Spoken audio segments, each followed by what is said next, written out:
한겨레가 지난번에 열심히 썼다가 외면당한 그 회장님 다이어리 기사가 있어요. 그렇죠. 3부에 조남욱 회장의 다이어리를 저희가 입수를 해서 기사를 썼었죠. 네, 회장님 다이어리에 보면은 거기도 이제 무슨 마법사 한 명이 나오고 그 마법사하고 그 마법사는 뭐 이제 거의 보통 명사예요. 무정스님. 네, 신모 씨. 네, 근데 무정 스님이 이름인데 김건희 씨도 본인 입으로 얘기하더라고요. 스님이라고는 하는데 스님은 아니다. 그러니까 뭐 무정 스님의 아들이다.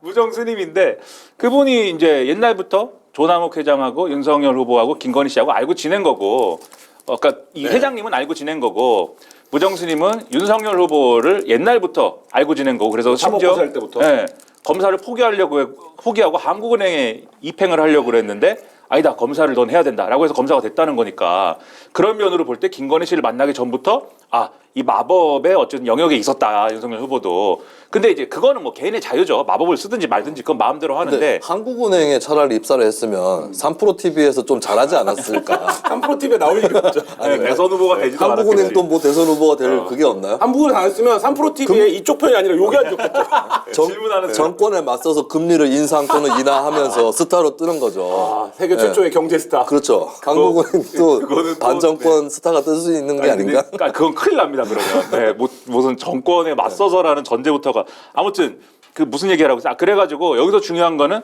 그럼 회장님하고의 이런저런 문제는 어떻게 되는 거냐? 그 마법 얘기는 떠나서 회장님하고의 이런저런 얘기가 있잖아요. 네. 그 문제 어떻게 되는 거냐? 회장님이 수사를 받을 때 봐준 거 아니냐? 뭐 이런 기사 썼다가 또 국민의힘이 그거 근거도 없다 이렇게 지금 얘기하고 있고. 이게 제가 이제 그 기사를 제가 썼었는데 삼부토건 회장의 그러니까 다이어리 기사를. 근데 그때 윤석열 후보가 그때도 이제 예비 후보 시절이죠. 그때 뭐라고 해명을 했냐면 오래전부터 알고 지낸 사이는 맞지만 최근 10년 이내에 교류가 없었고 골프도 뭐 몇 번 쳤다. 그냥 몇 번 친 정도다. 통상적인 수준으로 알고 지내는 정도다라고 이제 해명을 했는데 그 녹취에 보면 김건희 씨가 자세하게 인연을 기술하면서 가족 같은 사이라고 얘기를 하거든요. 근데 윤 후보가 주요하게 검찰에서 보직을 맡았던 그러니까 2006년도에 그 고양지청 의정부지청 고양지청 검사일 때 시절에 삼부토건이 한번 수사를 했고요. 이때 주임검사였습니다, 윤 후보가. 그리고 2011년에서 13년 사이에 경영진의 횡령 배임 수사를 중앙지검에서 했는데 이때는 중앙지검의 이제 부장검사였거든요. 그러니까 이 두 번의 수사에서 윤 후보가 영향력을 행사할 수 있었던 자리에 한 번은 직접 수사를 했고 한 번은 직접 수사는 아니지만 어쨌든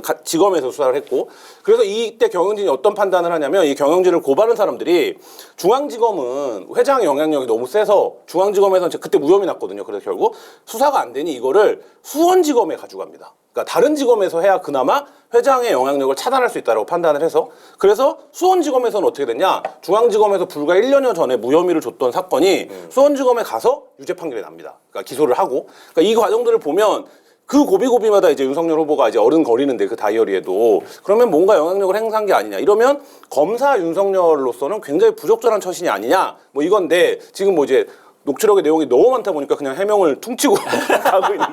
사실 이 부분은 근데 공적으로도 굉장히 규명이 필요한 대목입니다. 뭐 그냥 아니래요. 뭐 죄가 있어야 수사하지 뭐 이렇게 얘기하고 있습니다. 네. 어떻게 보십니까? 그러니까 여러 가지 뭐 무속 논란이나 이걸 제외하고 공적으로 좀 검증해야 될 부분들이 여전히 남아 있는 대목이 있는데. 네, 저 궁금한 게 녹취록을 다 보신 거예요? 7시간 아직 네, 다 봤습니다. 아직 남아 있나요? 뭐 보도 안 된 부분들도 당연히 있긴 하죠. 예.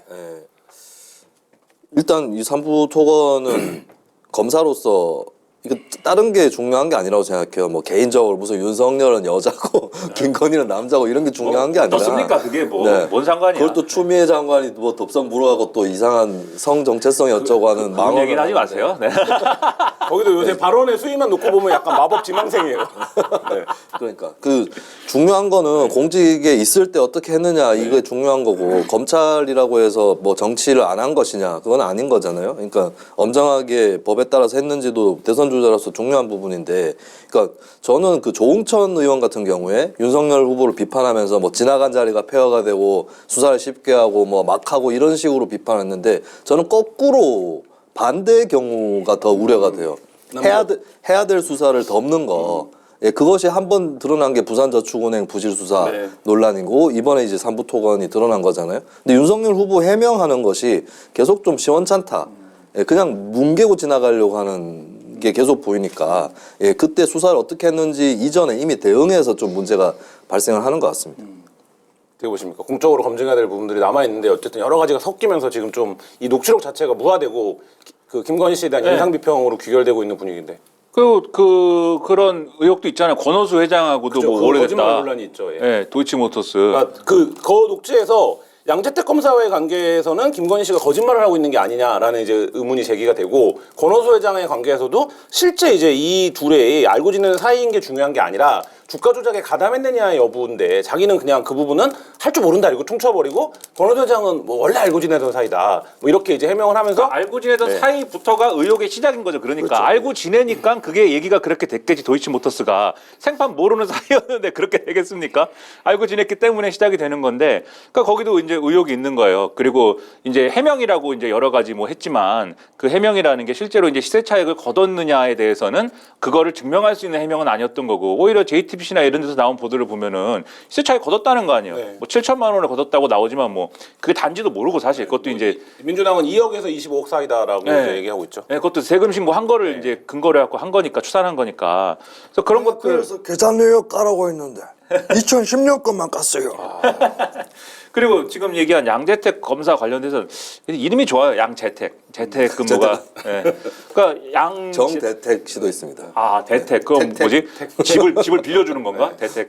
근데 아무튼 그 양재택 검사의 관계는 서로 무슨 사이였는지가 중요한 게 아니라, 하여튼 여행 같이 갔는데, 그리고 여행을 왜 같이 갔느냐가 중요한 게 아니라 여행 비용을 누가 부담한 거냐. 그렇죠. 그리고 여행 비용인지 아닌지 모르겠으나 그 윤석열 후보 장모가 양재택 검사의 전처입니까? 그때 배우자입니까? 아무튼 배우자죠. 배우자한테 보낸 돈이 있는데 그 돈의 성격은 뭐냐? 그러니까는 정대택 씨 등이 주장하는 대로 그게 김건희 씨와 양재택 검사 무슨 사이든 간에 양재택 검사를 관리하거나 이렇게 나름대로 뭔가 돈을 주거나 뭐 이런 식으로 해서 여러 가지 어떤 편의를 봐온 거냐, 봐준 거냐, 여기가 이런 게 이제 의문인 건데, 같이 여행을 갔다는 건 지금 인정하는 거잖아요. 네. 근데 인사청문회나 이런 데서 논란이 됐던 거는 출국 기록이 그렇죠. 없다라는 거잖아요. 출국 기록이 없는데 그럼 여행 갔다는 건 왜 얘기하고, 그 다음에 이 통화 과정에서 뭐 체코 대사를 만났다 이렇게 얘기했는데 그 증거와 일정을 맞춰오면은 그것도 안 맞고. 맞죠. 연도가 안 맞죠. 예. 그래서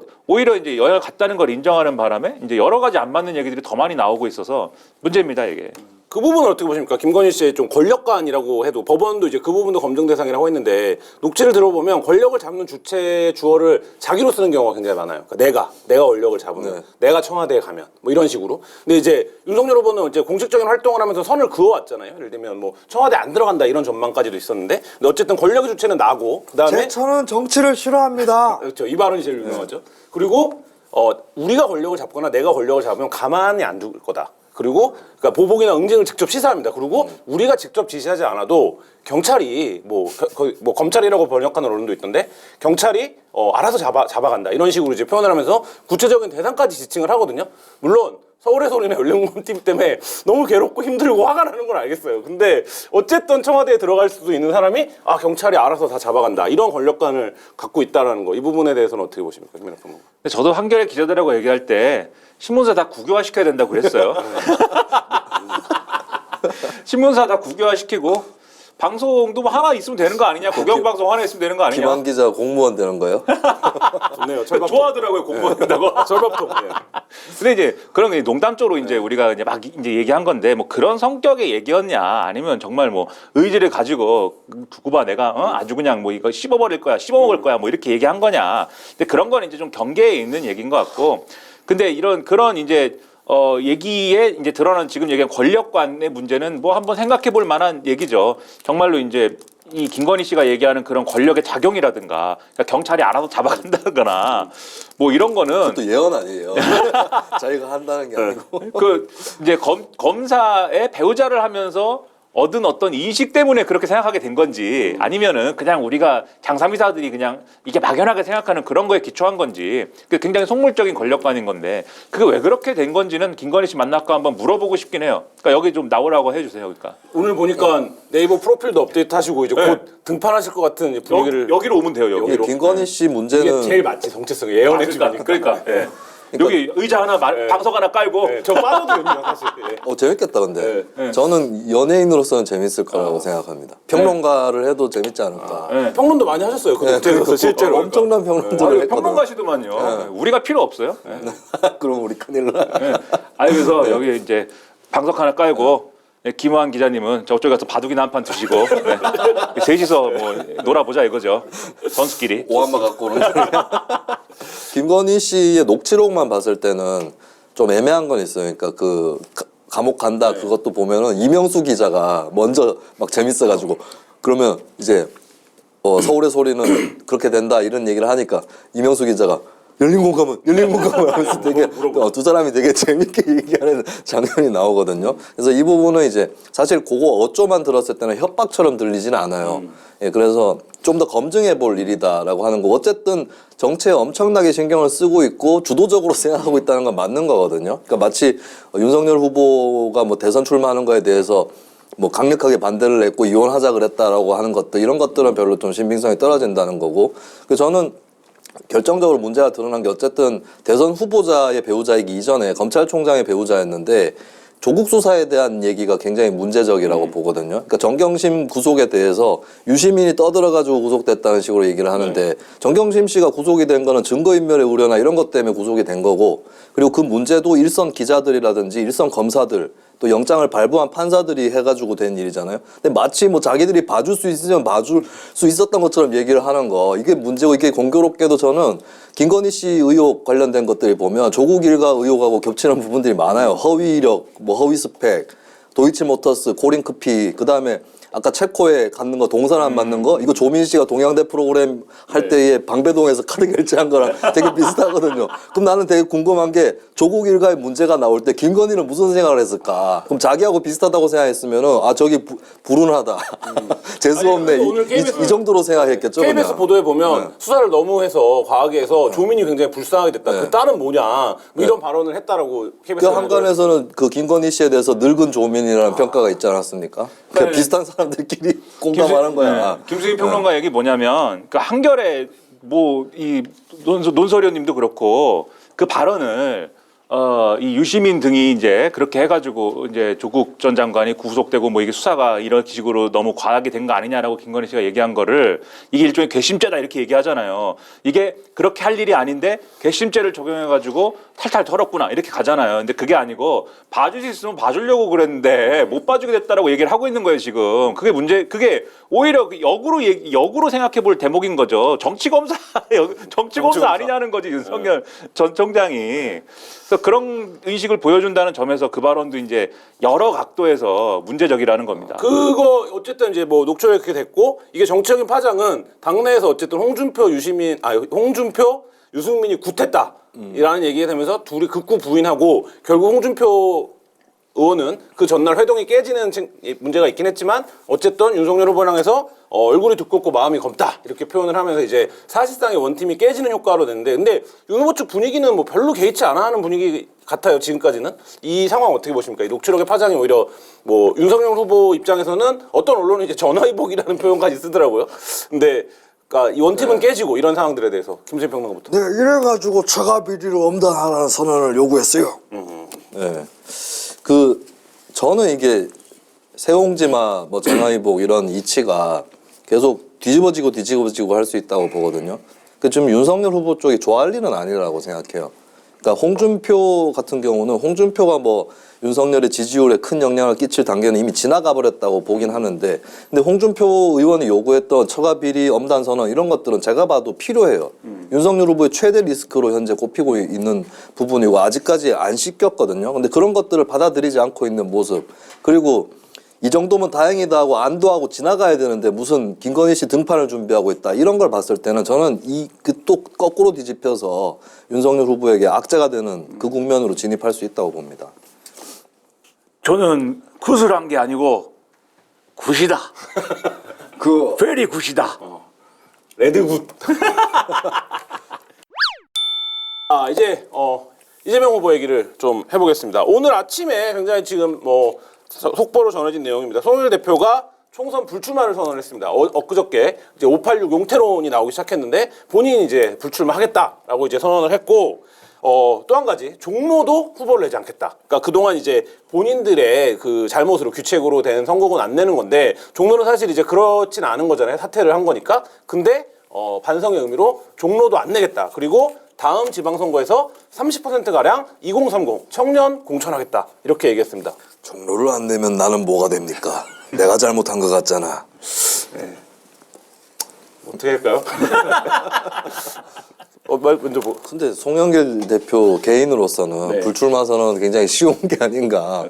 5선이잖아요. 그렇죠. 네, 뭐 특별한 건 아닌 것 같고 그럼 이재명 정부가 출범한다고 치면 뭐 장관도 있고 총리도 있고 여러 자리가 있기 때문에 그 586 용태론이 조금씩 나오고 있잖아요. 하지만 불가능할 거다. 민주당의 그 세대적으로 586 세대가 수적으로나 질적으로나 핵심인데 과연 이렇게 세대적으로 용퇴할 수 있을까?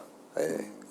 일단 현재 대선을 앞두고 어느 정도 세대 교체의 기미만 보여주는 그런 수준인 것 같고 그리고 공천 같은 경우는 그러면은 민주당은 그 지역구 자신들이 공천하지 않는 지역구에 손을 떼고 있을 것이냐 그건 아닐 것 같다는 느낌이 들거든요. 그러면 뭐 친여 무소속 후보라든지 이쪽을 미는 형태로 결국엔 진행되지 않을까 그렇게 전망을 합니다.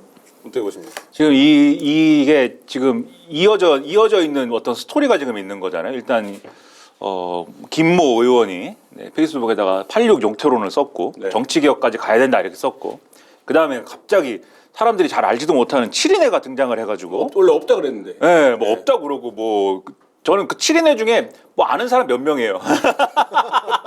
7명 중에 아는 사람 뭐 정성호, 김남국 뭐 그다음에 의원직 상실한 뭐 이규민 뭐 몇 명이잖아요 사실. 나머지는 잘 이게 존재감이 좀 희미하신 분들이잖아요. 김남국 의원 거기 껴있는 줄 몰랐어요. 그러니까요. 거기 어깨가 나란히 하는 사람인지는 제가 그냥 일만 열심히 하시는 분인 줄 알았는데 아무튼 이제 그 7인회에 무슨 뭐 임명직 안 맡겠다 이 선언이 나오고 86 용태론 할 거냐 말 거냐 이 얘기하다가 오늘 이제 이게 나온 거잖아요. 종로 무공천 그다음에 또 뭐 저 같은 지역 3선이랑 재연 금지. 연임 금지 뭐 이런 것도 나오고 그러니까 이런 게 이제 흐름인데 지금 이재명 후보가 지지율이 안 오르는 거에 배경이랄까 이런 걸 보면은 이 후보가 문제다도 있지만 민주당이 싫다도 있는 거예요. 네. 그래서 정권 교체 여론이라는 걸 못 뚫으니까 그러면 정권 교체 여론을 좀 희석시키기 위해서라도 민주당이 뭔가 그러면 여러분이 생각하는 그 민주당은 이제부터는 아닐 겁니다. 이걸 보여줘야 되고 그걸 위해서 나름대로 기득권을 내려놓고 뭐 이런 이제 퍼포먼스가 필요하다고 봤을 건데 그런 이게 얼마나 이제 그 마음을 돌릴 수 있을 것이냐는 요 정도로는 제가 볼 때는 아직 뭐 미지수라고 보고 다만 이게 앞으로 어떻게 진행되냐 지금 김수민 평론가님 말씀처럼 그러면 종로에는 누가 나가느냐는 거죠. 국민의힘에는 어쨌든 누군가 나올 건데 그거 거기에 대당하는 여당 후보들이 찍을 만한 사람이 있을 거 아닙니까? 지금 뭐 제가 알기로는 정의당 후보도 있는 걸로 알고 근데 뭐 정의당 후보를 찍는 국면으로 안 가겠죠. 누군가가 있어야겠죠. 지금까지 이제 종로 재보궐 관련돼서는 주로 이 대선 후보 단일화 갖고 많이 얘기를 했잖아요. 그래서 김동연 뭐 전 부총리가 가면 어떠냐 이런 얘기 했는데 어제도 뭐 인터뷰에서 얘기를 했어요. 나는 대통령 후보이다. 그런 얘기 하지 마라. 뭐 이랬는데 뭐 모르는 거죠. 그것도 사실. 아무튼 간에 그런 형식으로 뭔가는 할 거기 때문에 거기서 나오는 어떤 스토리가 뭐냐에 주목을 할 필요가 있을 것 같고 그리고 이제 이걸로 끝나는 게 아니고 이게 이재명 후보가 갖고 있는 그런 지금까지의 문제, 정책을 굉장히 많이 얘기를 하고 말을 굉장히 많이 얘기를 했는데 그게 하나로 꿰맞춰지지가 않아요. 이재명 정치는 이런 거다라는 거예요. 근데 이거를 시작으로 해가지고 그러면 이건 어쨌든 기득권을 포기하고 뭐 이런 거 이제 비우는 거잖아요. 그러니까 비웠으니까 그러면 그거 뭘로 채우는 거냐? 이게 앞으로 관건이고 그걸 통해서 이재명 후보가 보여주고 싶어하는 흠은 내가 많을 수 있는데 유능해. 라는 거를 보여줄 수 있는 데까지 가는 거냐 이거 지켜볼 대목이고 그리고 이 수를 던졌기 때문에 국민의힘은 좀 머리가 좀 아파집니다. 왜냐하면 종로에 그러면 이전까지는 종로가 민주당이 그동안 좀 몇 번 했고 이게 좀 비등비등하니까 나가가지고 리스크가 있는 거잖아요. 내가 출마해가지고 떨어질 확률을 안고 내가 나가야 되나? 다들 이런 생각을 했을 건데 지금 어쨌든 공천 안 하기로 했으니까 지금 유리해진 거 아닌가? 이 생각을 할 수가 있어요. 거기에 따라서 종로 재보선 나갈 거냐 말 거에 대한 이해관계가 달라질 수 있고 마침 또 홍준표 의원이 막 최재형 전 감사원장 막 추천하고 이러잖아요. 나름대로의 그 어떤 의견의 충돌들이 있는 거예요. 거기에 원희룡이냐 유승민이냐 최재형이냐 또는 나경원이냐 뭐 이런 게 있는 거니까 그거 이제 지켜볼 대목이고 그리고 이게 의원직 사퇴를 한 거잖아요. 이분이. 네. 저는 의원직을 사퇴하겠습니다. 이렇게 해가지고 한 건데 비슷한 사례가 국힘에도 있습니다. 모 의원이 또 사퇴를 해가지고 재보궐선거 해야 되는 지역구가 있어요. 서초가 있죠. 네, 서초가 있죠. 거기 어쩔 겁니까 국민의힘은? 거기 지금 여러 명 뛰고 있어요. 그러니까 거기를 비울 수가 또 없잖아요. 네. 이런 것들이 국민의 눈에 이제 비교될 건데 어떻게 대응할 거냐. 뭐 이런 것들이 관전 포인트겠죠. 김수평론 어떻게 보십니까? 이 송영길 의원의 불출마 선언을 뭐 이후에 쭉 송영길 불출마하는데 중요하지 않은 것 같아요. 그러니까 어쨌든 이 흐름 대표 사퇴면 중요한데 당쇄신으로 이제 가는 어떤 제스처를 계속 하고 있는 이 흐름. 이게 뭐 결국에 대선에서 차별화 전략으로 정권 교체 여론을 뚫어보겠다라고 하는 거잖아요. 근데 대선을 앞두고 좀 불이 나게 하는 거는 늦은 게 아닌가 이미.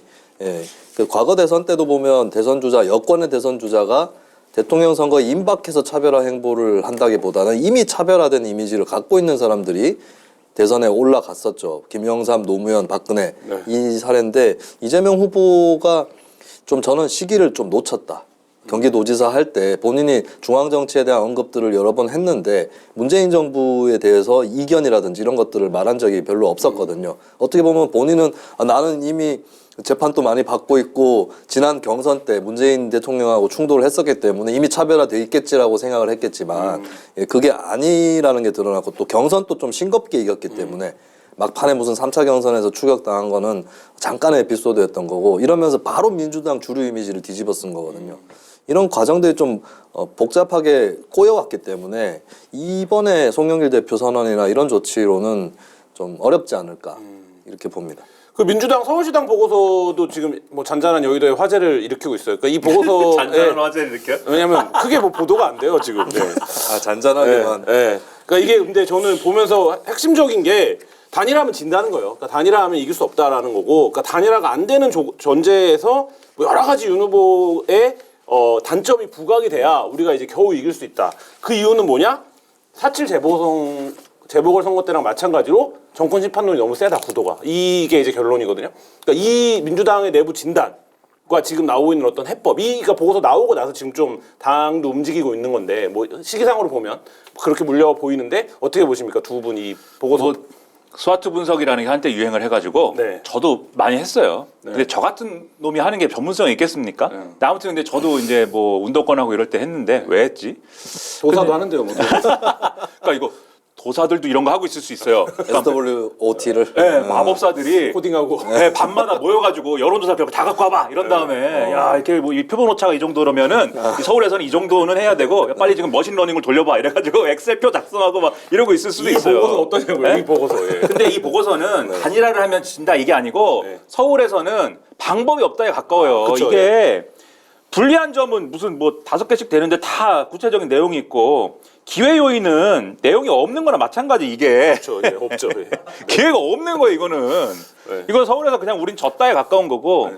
근데 이게 이걸 그렇기 때문에 근데 이게 어쨌든 지금 잘 보면은 결국은 정권 교체 여론이 서울에서 너무 크다. 이걸 못 넘는다거든요. 그럼 어떻게 해야 되는 거냐? 민주당을 지워버려야 되는 거죠. 이재명 후보가. 쉽게 얘기하면 아주 쉽게 단순해서 얘기하면 네. 본인의 선거 캠페인에서 민주당을 지워버려야 되는 거고. 그래서 아까 이제 이재명 정치가 뭐냐, 이재명 리더십이 뭐냐가 중요하다고 제가 말씀드리는 게 이렇게 했잖아요. 송영길 불출마하고 그다음에 종로는 부공천하고 그리고 이거를 이재명 후보가 뭐 그런 일도 있네요. 뭐 이렇게 하고 그러면 안 되고 거기에 대당하는 내 플랜은 뭐다가 있어야 된다는 거죠. 그래야 민주당이 그나마 민주당이라는 문재인 정권이라는 정권 교체를 해야 된다라는 여론이 지어지고 뭐야 이재명이 뭔가를 하는 거야? 그래서 이게 민주당 지지자들이 민주당 핵심 관계자들이 오매불망 바라는 그래야 이 뭐라 그럽니까 미래에 대한 선거 전망 선거라고 그러나 뭐라고 하잖아요. 세고적 성격이 아닌 선거. 네, 그런 게 되는 거예요. 그러려면 제가 볼 때는 그 민주당 내에 자기와 다른 성격을 가지고 있는 사람들을 같이 무대에 세워가지고 하는 것도 중요한데 뭐 이낙연 대표도 있습니다. 뭐 이렇게 하고 뭐 박영진도 있습니다도 하고 뭐 이런 것도 중요한데 한 발 더 나가서 우리 당이 아니어도 상관없다. 네. 다 우리 뭐 민주당이라는 거에 얽매지 말고 그게 공동정부든 통합정부든 아니면 대통령제인데 그냥 내각제처럼 하든지 한번 해보자. 그럼 이제 이런 거 얘기하면 이제 단일화 얘기로 가고 이제 뭐 선거연합 얘기로 가잖아요. 완주해라 다 완주하고 안철수 뭐 심상정 다 그냥 내가 집권하면은 완주 그대로 하시고 다 뭐 같이 해보자. 그러니까 제가 예를 드는 거예요 그냥 네. 이런 종류의 민주당이 없어지는 선거 캠페인과 그게 이재명 리더십이다라는 거를 연결시켜야 이 불리한 점을 극복하고 기회 요인을 살릴 수가 있다. 네. 네, 이 보고서 받으면 저 지금 같으면 길게 얘기하고 계시면 불가능하다는 거잖아요. 그러니까 아니 그러니까 예를 들면 네. 제가 이 보고서 받았으면 찢어버렸습니다. 이게 뭔가요? 마켓 하니 안 하니 저는 마켓 한위에 구합니다. 두리번 하면서 상품을 찾다가 보면은 하루가 언제 다 가는지 모르겠습니다.